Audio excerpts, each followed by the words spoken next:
이 얘기는 또 안 하고 갈 수가 없지. 윤석열이가 계엄 직전에 장관들한테 이 계엄 우리 와이프도 모릅니다. 알면 화를 낼 거다. 이거는 내가 역사적 미스테리라고 남다고 다. 아니 계엄을 하는데 굳이 마누라가 알아야 될 이유도 없을 뿐더러 그 이야기를 장관들 앞에서 하면서 자랑하듯이 쉽게 표현하면 그냥 우리 와이프도 모르는데 얼마나 중요하면 당신들한테만 가르쳐 주는 거야. 그거 아니에요. 저런 모질이가 대한민국 대통령이라는 거 참. 일단 여기에서 우리는 알 수 있는 게 하나 있어요. 국가 기밀은 모두 다 김건희가 안다는 사실. 그렇죠. 아니 지난번 기자회견에서 그러지 않았습니까? 밤에 뭐 자고 일어났더니 새벽에 김건희가 자기 휴대폰을 보고 있더라, 얘기하고 있더라, 미쳤냐 그러다가 전 아직 기자들 앞에서 그런 얘기를 하는 윤석열 보면서도 저게 좀 인간인가라는 생각이 들었거든요. 전 그게 시즌 2라고 생각합니다. 그러니까 와이프도 모르는 거다라는 그 말 자체가 김건희가 시켰을 거라고 생각합니다. 저도 모른다고 해라. 저도 그렇게 봐요. 나는 모른다고 해라. 저도 약간 네. 그렇게 보고 저는 사실 김건희가 몰랐을 리도 없고 그렇죠. 저는 청와대 주변에 있는 사람들 다 알았을 거라고 생각해. 왜? 아니 민주당 의원들이 8월 달부터 알았는데 얘네들이 모른다게 많이 돼요. 지 혼자 윤석열 월드 이 윤석열 내내 망상 월드에서 나 이거는 나만 알아야지 하고 있는 거지. 특히나 그 안보실에서 근무했다는 HID 요원 있잖아요. HID 요원과 그 노상원 그 올드보이라는 노상원과 그 김건희의 그 무속에 대한 어떤 그 집착 공통점 이런 것들을 생각해 보면 그 뭔가 연결끈이 보이지 않습니까? 그 어떤 이 계엄을 준비해왔던 모든 과정에서 김건희가 가장 깊숙이 제어하기 위해서 그 실 하나를 이렇게 촉진하듯이 저는 실 하나를 그냥 쥐고 이 다 듣고 발언이 코끼리를 생각하지 마라와 똑같은 발언이라고 생각합니다. 맞아요. 진짜. 왜 계엄을 했느냐 그러면 우리들은 명태균 때문에 혹시 김건희 관련돼서 이야기가 나오지 않을까. 그럼 윤석열의 계엄은 김건희를 위해서라는 얘기를 잠깐 자꾸 나오니까 그런 거 아니야. 김건희 몰랐어라고 쉴드를 치다 보니까 코끼리를 생각하지 말라는 이야기가 계속 나오게 된 거죠. 저는 더 궁금한 게 그거야. 이상민이 경찰한테 무슨 질문을 받았을 때 이 답을 내놨을까? 저는 그게 되게 궁금해요. 그러니까 경찰은 지금 우리가 알고 있기로는 지금 경찰도 그렇고 검찰도 거의 각종 영장에는 김건희와의 연관성, 계엄과 김건희의 연관성이 다 기록이 돼 있다고 하잖아요. 그러면 검찰과 경찰이 그 김건희와의 연관성을 영장에도 적고 이 공소장에도 적을 정도였으면 들어와 있는 내용이 상당히 많았을 거예요. 들어와 있는 내용이 상당히 많았는데 이상민한테 뭐라고 무슨 질문을 했길래 이상민이 이거는 우리 와이프도 모른다 이 답을 해놨을까. 제가 봤을 때는 오히려 경찰이나 검찰의 질문은 김건희는 어떤 역할을 했냐였을 것 같아요. 그러니까 아니 그때 윤석열이 들어와가지고 우리 와이프도 모른다고 그러던데요. 저는 좀 이런 맥락에서 답이 나오지 않았을까 하는 생각이 좀 드는데 우선 저는 사실 이 말을 별로 믿질 않아요. 저도요. 네, 이 말을 별로 믿질 않고 저는 약간 이상민도 그렇고 몇몇 관계자들한테 비슷한 답이 나왔다는 거잖아요. 저는 약간 고도의 맥인 거라고 봐요.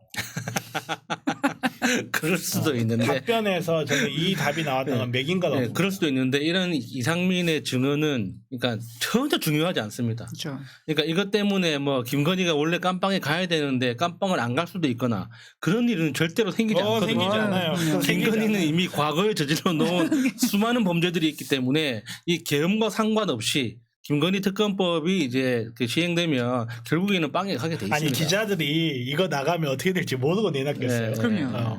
윤석열이 하는 모든 행위는 김건희의 지시에 의한 것으로 우리가 알고 있잖아요. 실제로 봐봐요.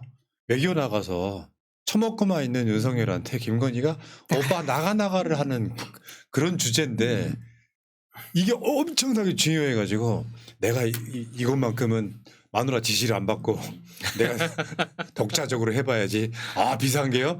말이 안 되는 것 같고요. 그 조선일보의 김순덕 기자가 쓴 그 멘트가 있지 않습니까? 퐁퐁남. 네. 조선 제일 네. 퐁퐁남. 그거를 윤석열은 그걸 떼어낼 수 없다고 생각합니다. 김건희 위해서 한 거죠. 혹시 그 김건희를 위한 서프라이즈로 준비했다고 지금 이야기하려고 하는 걸까요? 내가 여보를 위해서 이렇게 계엄을 준비했지롱. 여보의 모든 문제를 한 방에 해결해 줄게. 이게 그 시점이 있잖아요. 뭐냐면 명태균 게이트 수사 보고서가 윤석열한테 손이 들어가서 들어갔다.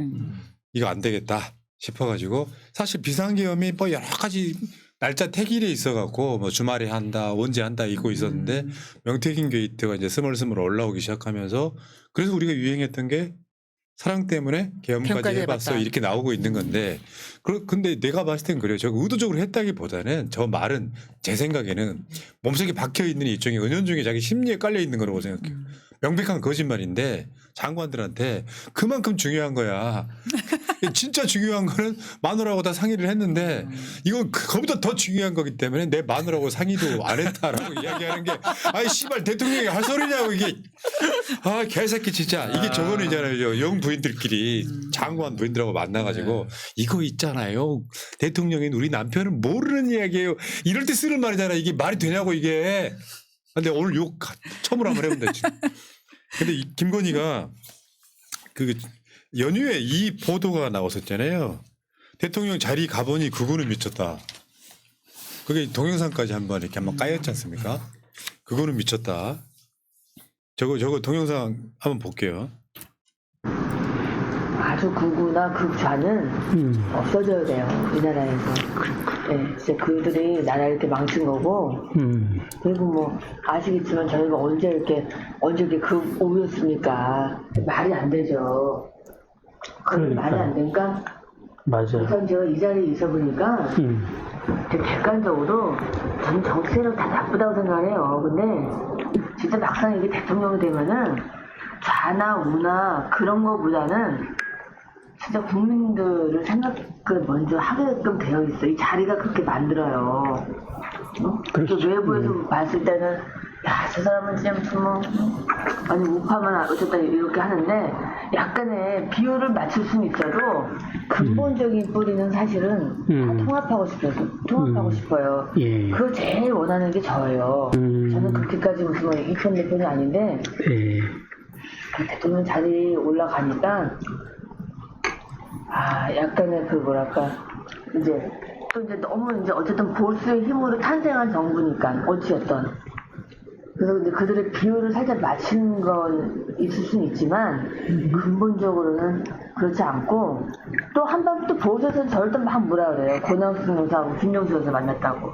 그분을 또 당연히 모시고 제가 그렇게 하면 당연한 거잖아요. 네 그렇게 보수도 저 극우들은 미쳤어요. 자기들 입장에서 예. 그들은 미쳤어요. 진짜. 이 권양숙 여사 등을 만나러 갔다고 자기를 까더라. 우리나라 그거는 미쳤다 이렇게 얘기하는데 지금 그들이 또 윤석열을 지키고 있는 아이러니. 아니 제일 미친 X가 근데 확실히 그런 것 같아요. 저 이명수 기자랑 할 때는 내가 정권 잡으면이라고 그랬잖아요. 네. 여기 보니까 대통령 자리 가보니라고. 내가 이 자리 와보니 예. 아니, 그러니까 보안도 모르는 X가 진짜 이렇게 얘기하는 거 보면 문장 하나가 완성돼 다 비문이에요. 제대로 된 문장이 없어요. 그 중에 사람 정말 짜증나게 하는 말이 전에 하나 딱 귀에 걸렸는데 정치는 원래 다 나쁜 거예요. 그렇죠. 정치하고 자빠져서 그런 이 말이 저는 제일 귀에 걸리더라고요. 이 미친년이 이거 뭐라고 해야죠 이거는 진짜. 완전 멋있어. 아니 이거는 그러니까 정치 혐오가 얼마나 위험한 지금 이 우리나라 언론과 그러니까 이 보수 정치인들이 정치 혐오라는 이 태도를 굉장히 쿨하고 멋진 걸로 지금 우리 사회에 지금 박아놨잖아요. 이거 진짜 위험한 거거든요. 정말 위험한 거죠. 그러니까 이게 내 생활이다. 정치가 남의 일이 아니라 내 생활이라는 거. 그 투표 행위가 나를 위해서 하는 투표라는 거에 대해서 이게 인식해야 되는데 그걸 가로막는 게 정치 혐오란 말이에요. 근데 너무 당연하다는 듯이 정치는 다 나쁜 거야. 그러니까 알고 가잖아요. 이 사람이 갖고 있는 인식 수준의 저열함. 정치가 그러니까 김건희도 하는 말도 그렇고 윤석열이 하는 말도 그렇고 귀담아 들 이유가 하나도 없는 게 우선 윤석열은 민주주의가 뭔지를 몰라요. 자유민주주의한데 집 머릿속에 있는 민주주의하고 교과서에 나와 있는 민주주의가 달라요. 극우 국제 이야기하는데 아마 얘한테 극우가 뭐냐고 물어보면 답을 못했거나 아니면 자기만의 독자설을 마구 버텼을 거예요. 극좌도 마찬가지고. 그러니까 얘가 하는 말은 그냥 처음부터 끝까지 그냥 있어 보이는 단어 몇 개를 가지고 자기의 의견을 굉장히 좀 이렇게 하는데 그러니까 정치라는 거에 대해서 자기가 그 자리에 앉아서 정치 혐오를 불러일으켜서도 안 되고 말 한마디를 하더 되게 조심해야 되는데 자기가 마치 통합을 하고 있다. 맞아요. 송일 대통령. 통합을 이야기하고 있고, 그러니까 현실 세계와 이 사람들의 머릿속 세계는 완전히 다른 네. 세계인 거예요. 지금 여기도 나오는 표현 중에 극좌란 표현 있잖아요. 여러분 네. 대한민국 사회에서 극좌란 극좌란 표현 표현 들어본 적 없죠. 얼마나 네. 있어요? 없어요. 우리나라에도 극좌 없어요. 왜냐면은 실제로 극우라고 하면 지금 이 중에 나타나는 뭐 좋건 싫건 간의 현상이거든요. 극우의 현상. 근데 왜 극좌란 말이 없을까요? 일부 있긴 하겠죠. 정말 소수로. 근데 소위 말하는 쟤들이 말하는 왜 거의 좌파란 표현 쓰면 다 보수 쪽 애들이에요. 우리는 진보 보수라고 얘기하니까. 네. 그러니까 극좌라고 하는 거는 사실 진보 쪽에 있는 사람들이 굉장히 함정이라는 소리에 가까운데 갑자기 극좌 극우를 이야기해.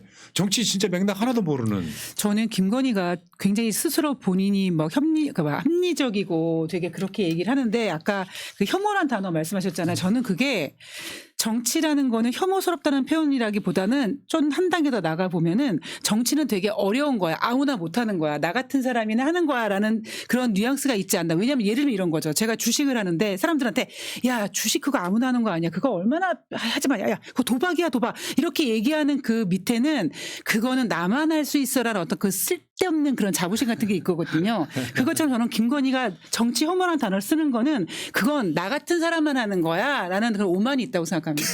어처구니 없네. 목소리부터가 저렴하신 분이니까 참. 그 사진 하나 보여줘봐요. 저번에 한번 보여드렸던 사진입니다. 윤기준 교수 뒤에는 고모스까지 있는 완벽한 사진인데 저걸 보고 내가 느낀 게 오늘 주제랑 맞아서 갖고 와. 여러분 보시기에 윤석열이가 아마 대학생 때쯤으로 보이죠. 그 20대 정도로 보이잖아요. 덩치만 큰데 사실은 단순 무식한 아이. 단무지네요. 이 사진으로 보면 그런 느낌 안 드냐고요. 대학 교수 연세대 대학 교수인 윤기준 교수가 윤석열을 데리고 뭔가 가르치기 위해서 산행을 한 것처럼 보여요. 네. 밀었어야지. 등치만 큰데 굉장히 그러니까 좀 모자란 애는 아니지만 생각이 단선적인 사람들이 있잖아요. 네. 하나에 꽂히면 그걸로 구수까지 했을 정도니까. 저는 저 사진에서 제일 이상하게 보이는 게 윤석열의 이제 옷차림이에요. 그러니까 평소에 운동이라는 건 진짜 한 번도 해본 적이 없는 인간이라는 게 딱 티가 나거든요. 산에 가면서 반바지에다가 저런 면티를 입고 올라갔다는 건 산을 가본 적이 없다는 뜻입니다. 아니 저기가 산인지 뒷동산인지 어떻게 알아요? 아버지 차림을 봐요. 아니 뒷동산일 수도 있어요. 저희 어머니도 뒷동산 올라가실 때 때리려고 올라가서 아니, 때리려고. 그러니까 저걸 보고 느낀 게 쟤는 좀 원래부터 단순한 성격에 고집불통에 뭔가 컨트롤이 불가능한데 아버지만이 윤석열을 컨트롤했던 거예요. 그 아버지를 벗어나는 어떤 여러 가지 방법으로 김건희랑 같이 살게 된 케이스라고 보는데 역으로 아버지한테 고모스로 맞고 자랐던 윤석열이는 김건희를 통해 세상을 얻은 거라고 저는 생각이 들거든요. 그러니까 계엄을 우리 마누라도 모르게 했어라는 말에 굉장히 우주 삼랑 만상이 다 들어있는 그러니까 대통령을 절대 하면 안 되는 자의 옛날 모습을 전 사진을 보면서 그런 느낌이 들더라고요. 굉장히 단순한 아이. 단순하다기보다 그냥 딱 저는 언뜻 딱 보면 뭐 윤석열이라는 이미지를 제끼하고 이 서 있는 자세라든가 입은 옷이라든가 저 가슴 툭 튀어나오게 하는 그 어설픈 가방 맨 거 보면 되게 꼴통 같은 이미지를 딱 느끼게 됩니다. 우리가 보통 전문 용어로 찐따라고 그죠? 부르기도 하는데. 그리고 이제 그 계엄을 아까도 그 비슷한 얘기 나왔었는데 비화폰 네. 비화폰을 윤석열 마누라한테 준 거 아니에요. 네. 그리고 또 계엄 얼마 전에 김용현이가 비화폰 몇천 대를 구매하는 그 보도도 나왔었잖아요. 예. 왜 김건희한테 비화폰을 주는 HID 얘기도 마찬가지고. 그러니까 김건희는 사실 김건희 주도로 계엄이 관저에서 모의가 되고 그렇게 되면은 국방부 장관이 필요하니까 국방부 장관도 바꾸고 이 과정들을 거치지 않았을까. 시작점. 김건희가 계엄의 시작일 텐데 그게 너무나 명확하다 보니까 불현듯 거짓말로 장관들한테 생생내려고 이 계엄은 중요해서 우리 와이프도 모릅니다. 알면 화낼 겁니다. 아니 그 뒤에 말이 더 웃겨요. 알면 화낼 겁니다가. 더 웃기죠. 자기가 피지배를 받고 있다는 그렇죠. 거잖아요. 대통령인데 자기가 어떤 정책을 결정했는데 그 정책을 왜 네가 결정했어 하고 화를 낸다는 그렇죠. 거잖아요. 그러니까 알게 되면 나는 꾸중 들을 거예요. 그러니까 본인 혼날 거예요. 이게 이 말이 사실이어도 진짜 심각한 문제고 네. 사실이 아니라도 진짜 심각한 문제인 거거든요. 지금까지 윤석열이 과연 저 자리에서 자기가 민주적 절차를 거쳐서 아니 민주적 절차간 기대도 안 해. 자기 뇌에서 나와서 이거 뭐가 있을까? 아니면 이럴 수 있죠. 김건희가 내가 언제 그 시간에 하라 그랬어. 그렇죠. 10시에 하라 했더니 30분 늦어가지고. 아유 진짜 한심합니다. 근데 이게 일반 가정사도요. 일반 회사라고 쳐. 조그만 회사라고 쳐. 야 우리 마누라도 모르게 지금 니들 월급 올려주는 거야. 그런 이야기 필요 없잖아요. 그렇죠. 그거랑 똑같은 거지. 계엄을 하는데 우리 마누라는 몰랐다. 모른다. 알면 화낸다. 알면 화낸다라는 게 이 찌질함은 근데 이 상황은 사실일 거라고 봐요. 이상민이 이건 거짓말했으니 이유는 없고. 자 알겠습니다. 와이프 모르게. 어떻게 보면 저게 사실이라면 윤석열 일생 1대 1달이네. 저는 살다가 시사 방송에서 이런 얘기를 하는 게 너무 재밌네요. 자 김병철님 수고하십니다. 명절 연휴 잘 보내셨습니까? 김건희가 모르게 했다? 물어보지도 않았는데 먼저 저렇게 쉴드 지는 건 김건희가 주도했다는 반증인 듯. 5살짜리가 엄마 모르게 뭘 하겠습니까? 하셨습니다. 맞습니다. 최악의 대통령으로서는 최악의 캐릭터. 저는 박근혜 이명박보다 더 최악이라고 생각해요. 그거는 둘이 비벼놔도 안 돼요. 네, 그러니까요. 둘이 비벼놔도 안 돼 이거는. 자 1부 마치겠습니다.